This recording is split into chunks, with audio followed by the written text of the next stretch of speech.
அங்குதான் அவர்கள் வசிப்பார்கள். அந்த இடம்தான் உலர்ந்த எலும்புகள் இருக்கின்ற இடம். அந்த இடத்திற்கு ஆண்டவர் யாரை அழைத்து செல்றாரு? யாரை? எசேக்கியேலை அழைத்து செல்கின்றார். போய் சொல்றாரு பாருங்களேன். 37வது அதிகாரம் 3வது வசனம். 37:3. அவர் என்னிடம், மானிடா, இந்த எலும்புகள் உயிர் பெற முடியுமா? நல்ல கவனிக்கணும் அந்த பாயிண்ட், இந்த வார்த்தை பாருங்களேன். மானிடா, இந்த எலும்புகள் உயிர் பெற முடியுமா என்று கேட்கிறார். யார் கேட்கிறார்? ஆண்டவர். இந்த கொயர் குரூப் மட்டும்தான் நான் பேசுறதை கேக்குதா என்ன? எல்லாருக்கும் புரியுதா? புரியுதா புரியலையா? அப்ப பதில் வர மாட்டுது. யார் கேட்கிறா? Very good. அடுத்து, நான் தலைவராகிய ஆண்டவரே உமக்கு தெரியுமே என்று மறுமொழி அளித்தேன். உமக்கு தெரியுமே என்று மறுமொழி. இதுதான் நாம் கற்றுக்கொள்ள வேண்டிய ஒரு பெரிய பாடம்.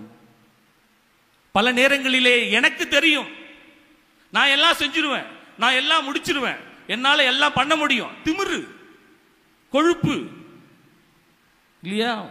ஏன்னா நமக்கு எல்லாம் படிச்சிருக்கிறோம். நான் எவ்வளவு படிச்சிருக்கிறேன் தெரியுமா? கடவுளுக்கு முன்னால் என்ன பெரிய கடவுள்.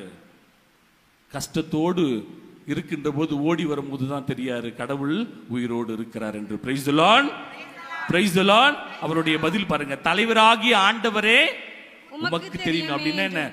நம்மை முழுவதுமாக ஆண்டவருக்கு அர்ப்பணிக்க நாம் கற்றுக்கொள்ள வேண்டும். உமக்கு தெரியும் ஆண்டவரை, எல்லாம் நீங்க என்ன படிச்சவங்களே நீங்க தான் என்று மறுமொழி அளித்திருக்கிறார். அதுக்கு அடுத்து பாருங்க 37வது அதிகாரம் 4வது வசனம். அவர் என்னிடம் உரைத்தது, நீ இந்த எலும்புகளுக்கு இறைவாக்குரை. எப்படிங்க? எலும்புகளுக்கு இறைவாக்குரை. எலும்புகளுக்கு இறைவாக்குரை. என்ன பங்குசாமி சொல்றார், டேய் பாலு, கல்லறைக்கு நீ தாண்டா இன்சார்ஜ், போடா போய் எங்க போய் தனியா பூச வை, பிரசங்கம் வைடான்னு. நான் என்ன நினைப்பேன், ஐயோ படுபாவமே, போவே எனக்கு ஏற்கனவே சும்மாவே பயப்படுவேன். அங்க போவனா உலர்ந்த எலும்புகளுக்கு இறைவார்த்தை வரைனா முறிவு பிடிக்குமா? என்ன ஃபாதருக்கு என்ன ஆச்சுன்னு தெரியலையே, ஏன் இப்படி ஆயிட்டாரு? யோசிக்க மாட்டோமா? அங்க பாருங்களேன், அதே சொல்றாரு, நீ எலும்புகளுக்கு, உலர்ந்த எலும்புகளே ஆண்டவருடைய வாக்கு கேள். அதுதாங்க அங்க எசேக்கியேல் நம்ம கத்துக் கொடுக்கிறது. பரிசுத்த ஆவி ஒரு மனிதனுள் இருக்கின்ற போது ஆண்டவருடைய குரலுக்கு உடனே செவிசாய்க்கணும். அவ்வளவுதான், முடிஞ்சு போச்சு. கடவுள் சொல்லிட்டாரா? எஸ். நம்ம என்ன பண்ணுவோம்? கடவுள் சொல்லிட்டாரா, இன்னைக்கு கோயிலுக்கு போ. இன்னைக்கு என்ன கோயில்? நாளைக்கு ஞாயிற்றுக்கிழமை 8:30 மணிக்கு பூசை வேணாம், 12:15 பூசைக்கு போவோம். சின்ன பூசை முடிச்சுட்டு சாப்பிட்டுட்டு தூங்கி போயிடுவான். Price the Lord. பாத்தீங்களா? கரெக்டா? நம்ம சொல்றதை கேட்கவே மாட்டோமே. ஆண்டவர் சொல்வது ஆனா கேட்கிறார் பாருங்க. எசேக்கியேலுக்கு உலர்ந்த எலும்புகளுக்கு இறைவார்த்தை உரை. என்ன நடக்குது பாருங்களேன். 5 படிங்கம்மா. தலைவராகிய ஆண்டவர் இந்த எலும்புகளுக்கு இவ்வாறு கூறுகின்றார், நான் உங்களுக்குள் உயிர் மூச்சு புகச் செய்வேன், நீங்களும் உயிர் பெறுவீர்கள், நான் உங்களை நரம்புகளால் தொடுப்பேன். 37:9 படிங்க பார்க்கலாம். இவ்வளவு அழகான வார்த்தை பாருங்க. பின்னர் அவர் உயிர் மூச்சுக்கு இறைவாக்கு உரை. எப்படி அழகா வார்த்தை பாருங்க. என்னங்க? உயிர் மூச்சு. அதுதான் தூய ஆவி, பரிசுத்த ஆவி. அதற்கு என்ன பண்ணு? இறைவாக்கு உரை. மானிடா, உயிர் மூச்சிடம் சொல், தலைவராகிய ஆண்டவர் கூறுவது இதுவே. உயிர் மூச்சு வருது, அப்ப என்ன ஆகுது? உலர்ந்த எலும்புகள் எல்லாம் தலை தனியா, கால் தனியா கிடக்குது, எல்லாம் என்ன ஆகுது? ஒன்னா ஆய் நிக்குது. ஒன்னா ஆய் எப்படி இருக்கு? 37:10 படிங்க. எனவே அவர் எனக்கு கட்டளை இட்டவாறு இறைவாக்குரைத்தேன், உடனே அவர்களுக்குள் உயிர் மூச்சு புகுந்தது, அவர்கள் உயிர் பெற்று. எப்படிங்க? அவர்கள் உயிர் பெற்று உலர்ந்த எலும்புகளுங்க. உலர்ந்த எலும்புகள்னா என்ன? செத்து போன எலும்பு. வேற ஆட்டுக்கறி சாப்பிடும் போது உறிஞ்சி சாப்பிடுவோமே, அது உள்ள என்ன இருக்கும்? மஞ்சை. அது கூட இல்லாம காஞ்சி போன எலும்பு. அந்த எலும்புக்கு என்ன ஆகுது பாருங்களேன். உயிர் வந்து, சதை வந்து, கால் கையில நல்லாயி எப்படி நிக்குது? கால் ஊன்றி மாபெரும் படைத்திரளாக நிற்கிறது. ஆண்டவருக்கு ஒரு கையை தட்டி ஜோர ஒரு நன்றி சொல்லுங்க. இந்த பரிசுத்த ஆவியினுடைய வல்லமை எவ்வளவு அழகாக ஆண்டவர் பயன்படுத்துகிறார் பாருங்களேன். பழைய ஏற்பாட்டிலே பெரிய எடுத்துக்காட்டுங்க.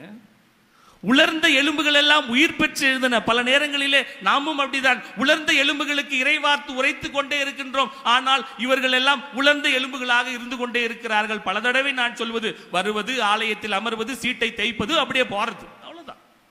காலை பூசை பார்த்துட்டு முடிஞ்சிச்சு. உலர்ந்த எலும்புகள் அப்படியே தான் இருப்போம். மஞ்சியும் வராது, கையும் வராது, காலும் வராது, ஆசீர்வாதமும் வராது. Price the Lord. கரெக்டா நான் சொல்றது? ஏன் பல நேரங்களிலே நாம் நினைப்பது நடப்பது கிடையாது, ஜெபிப்பது நடப்பது கிடையாது, வேண்டுவது நடப்பது கிடையாதுன்னா, வருது நானும் கோயிலுக்கு வந்தேன், அட்டெண்டன்ஸை போட்டேன், போறது, அவ்வளவுதான். இங்க முடிச்சுட்டு எங்க போறது? மாதா முடிச்சு நற்கர் ஆலயம், நற்கர் ஆலயம் முடிச்சு வீட்டுக்கு போயிருந்தோம். எல்லாம் வந்துட்டேனே, கோயிலுக்கு தான் ஜெபிக்கிறேனே. அந்த இறை வார்த்தைக்கு உயிர் தர வேண்டுமானால் அந்த பரிசுத்த ஆவி நம்மிலே இருக்க வேண்டும். அதனால் தான் படிக்கின்றோம் யோவான் 6வது அதிகாரம் 63வது வசனம். படிங்க. வாழ்வு தருவது தூய ஆவியே. வாழ்வு தருவது தூய ஆவியே. எந்த ஆவிங்க? தூய ஆவியே. இட்லி ஆவி இல்ல, டீ ஆவி இல்ல, எந்த ஆவி? தூய ஆவியே. தூய ஆவி. அடுத்து ஊனி இயல்புக்கு ஒன்றுக்கும் உதவாது. அது நான் கூறிய வார்த்தைகள் வாழ்வு தரும் ஆவியே. நான் கூறிய வார்த்தைகள், நான் கூறிய வார்த்தைகள். Price the Lord, praise the Lord. எல்லாம் அப்படியே எழுந்து நில்லுங்க பார்க்கலாம். விடமாட்டான் போல இருக்க தடியா நம்மளன்றீங்களா? எழுந்து நில்லுங்க பார்க்கலாம் அப்படியே எல்லாரும். ஒரு பாட்டு பாடலாமா? ஆவியான தேவனே அசைவாடுமே, அருள் பொழியும் ஜீவனே ஆட்கொள்ளுமே. ஆவியான தேவனே அசைவாடுமே, அருள் பொழியும் ஜீவனே ஆட்கொள்ளுமே.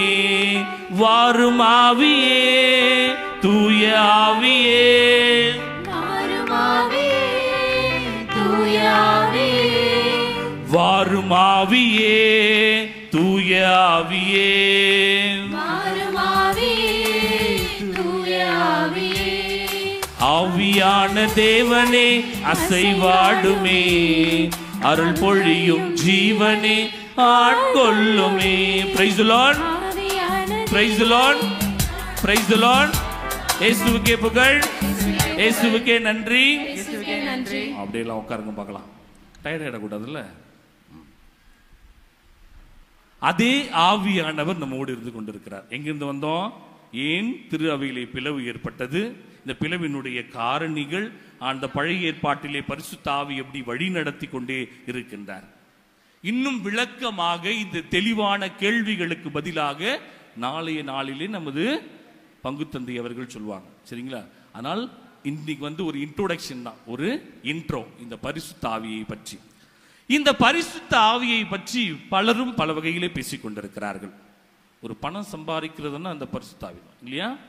நீங்கள் பார்க்கலாம், யூடியூபிலே பல இடங்களிலே இந்த ஒரு பெரிய ஒரு வீடியோ வந்திருக்கும். ஒரு பெரிய ஒரு அழகான பாஸ்டர் கூப்பிடுவார், 2 நபர்கள் வாருங்கள் ஜெபம் செய்ய ஆவியினுடைய வரங்களால் நிறைந்து அப்படின்னு. 2 பேர் போவாங்க. நீங்களும் பார்த்துருக்க மாட்டீங்க. 2 பேர் போவாங்க. இந்த பக்கம் ஒரு ஆள், இந்த பக்கம் ஒரு ஆள். அந்த அம்மா கையில் மைக் விட்டோன்னு, இயேசு கிறிஸ்துவின் நாமத்தினால், என்ன நீ பரிசுத்த ஆவி இல்லாம ஜெபிக்கிற நீ? இயேசு கிறிஸ்து வாய மூடு. பரிசுத்த ஆவியால நிரம்பி ஜெபி. அந்த அம்மாக்கு என்ன செய்யனே தெரியல.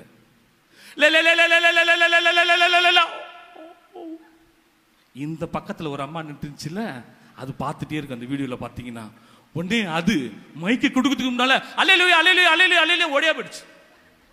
உடனே அவர் பாருங்கள் பரிசுத்த ஆவியினுடைய வல்லமையை பாருங்கள். இதுதான் நாம் ஏமாந்து கொண்டு இருக்கின்றோம். நீங்க பாருங்களேன், எங்கெல்லாம் பரிசுத்த ஆவி கூட்டம் நடக்கிறதோ, எங்கெல்லாம் நடக்கிறதோ, அப்படியே லாலா ஷாமா பாலா ஷாபா ஷிகபா பாரு. எங்க பங்குலையும் சின்ன சாமியார் பால் தின இருக்கானே, ஒரு நாளாவது பேசினானா எப்படி பேசுறார் பாரு. இவரு கை தட்டுவான். சோப்பர் பரிசுத்த ஆவி யாருக்கு தாண்டா இருக்கு. அங்கேயும் பேசுறது. நம்ம சாமியாருங்கெல்லாம் வேஸ்ட். 15 வருஷம் என்ன தான் படிச்சானுங்கன்னு தெரியல, சும்மா தின்ட்டு இருக்கிறானு இல்ல. மாயா ஜாலைகள் அப்படியே குதிக்கணும், ஓடணும், லாலா என்னைக்காவதுங்க. அதுக்கு தாங்க ஒரு அர்த்தத்தோட சொல்றேன் பாருங்க. 1 கொரிந்தியர் 12வது அதிகாரம் எடுங்களேன், எவ்வளவு அழகா சொல்றாரு பாருங்க. 1 கொரிந்தியர் 12வது அதிகாரம் 4வது வசனத்திலிருந்து 11 வரை. யாராவது ஒரு ஆள் நல்ல மைக்கில் சத்தமா படிங்க. அருள் கொடைகள் பல வகை உண்டு. அருள் கொடைகள் பல வகை உண்டு. ஆனால் தூய ஆவியார் ஒருவரே. நீங்க தயவு செய்துங்க விவிலியம் இருந்தா வீட்டுல போய் படிச்சு பாருங்க. யாராவது உங்களை கேள்வி கேட்டா பல்லார்னு வச்சு சொல்லணும், டேய் அப்படின்னு. அருள் கொடைகள் பல வகை உண்டு. ஆனால் தூய ஆவியார் ஒருவரே. திருத்தொண்டுகளும் பல வகை உண்டு. ஆனால் ஆண்டவர் ஒருவரே. செயல்பாடுகள் பல வகை உண்டு. ஆனால் கடவுள் ஒருவரே. அவரே எல்லாரிடமும் எல்லாவற்றையும் செயல்படுத்துபவர். பொது நன்மைக்காகவே தூய ஆவியாரின் செயல்பாடுகள் ஒவ்வொருவரிலும் வெளிப்படுகிறது. தூய ஆவியார் ஒருவருக்கு ஞானம் நிறைந்த. நல்லா கவனிக்கணும். தூய ஆவியார் ஒருவர், ஆனால் அந்த தூய ஆவியார் எப்படி பகிர்ந்து அளிக்கிறார் பாருங்களேன். சில பேருக்கு பாடுவது நன்றாக பாடுவார்கள், சிலர் நன்றாக பேசுவார்கள், சிலருடைய வாழ்க்கை நன்றாக இருக்கும், சிலருடைய நடனம் நன்றாக இருக்கும். ஒரு மனிதருக்கும் அவரவருடைய திறமைக்கு ஏற்ப அந்த ஆவியை ஆண்டவர் கொடுத்திருக்கிறார். படிமா. தூய ஆவியார் ஒருவருக்கு ஞானம் நிறைந்த சொல்வளத்தை அருளுகிறார். சொல்வளம்